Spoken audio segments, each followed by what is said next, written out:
Hello everyone. तो आज हम डिस्कस करेंगे टाइप्स ऑफ डिमांड। जो भी टाइप्स होते हैं डिमांड के उनके बारे में।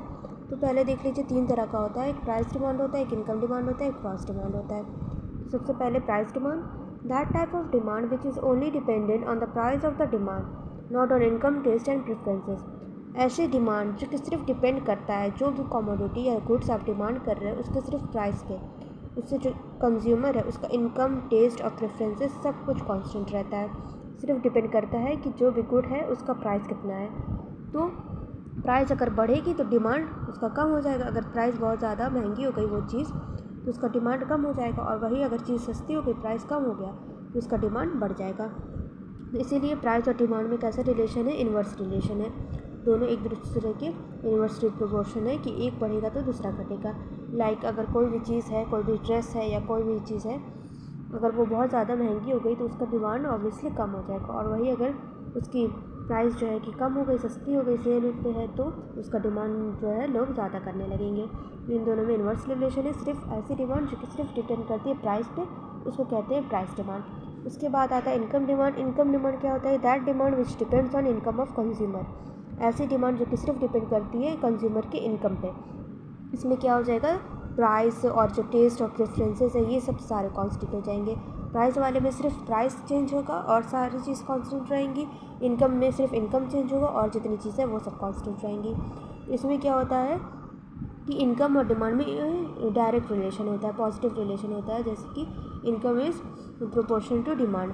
जैसे कि अगर वाई इनकम जो है वाई से डिनोट किया जाता है उसको, वाई अगर इंक्रीज़ होगा तो डिमांड भी इंक्रीज़ होगा, और वाई डिक्रीज़ होगा तो डिमांड भी डिक्रीज़ होगा। जैसे कि अगर कंज्यूमर है जो भी या आप भी हो, आपका इनकम अगर बढ़ जाएगा, बहुत ज़्यादा हो जाएगा, तो क्या होगा? सैलरी बढ़ गई मान लो, तो आप डिमांड भी ज़्यादा कर सकते हैं चीज़ें की। और वही अगर आपका इनकम कम है, आपके पास पैसे ही नहीं, तो क्या होगा? डिमांड भी कम रहेगा।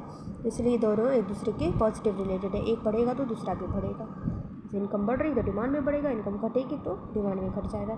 उसके बाद आता है क्रॉस डिमांड। क्रॉस डिमांड क्या होता है? That type of demand which depends on price of other goods. ऐसी डिमांड जो कि डिपेंड करते हैं अदर गुड के प्राइस से। मतलब कि अगर जो भी आप चीज़ डिमांड कर रहे हैं उससे रिलेटेड जो अदर गुड है उनका प्राइस से डिपेंड करता है कि उनकी प्राइस अगर बढ़ रही है, घट रही है, तो उससे आप जो चीज़ डिमांड कर रहे हैं उस पर इफेक्ट आता है।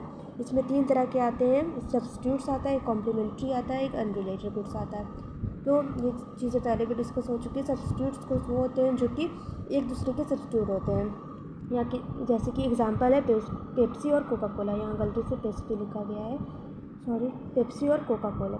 जैसे कि ऐसे गुड्स जो कि जैसे कि प्राइस अगर है पेप्सी की बहुत ज़्यादा बढ़ गई, महंगी हो गई पेप्सी, तो क्या हो जाएगा? जो कोका कोला है उसकी डिमांड बढ़ने लगेगी, क्योंकि दोनों जो पेप्सी और कोका कोला लगभग एक ही जैसे हैं। तो अगर एक का प्राइस बहुत ज़्यादा बढ़ गया तो दूसरे की डिमांड बढ़ जाएगी, क्योंकि पहली वाली चीज़ तो महंगी हो गई तो दूसरा वाला लोग खरीदेंगे, अगर दोनों है तो एक ही जैसा।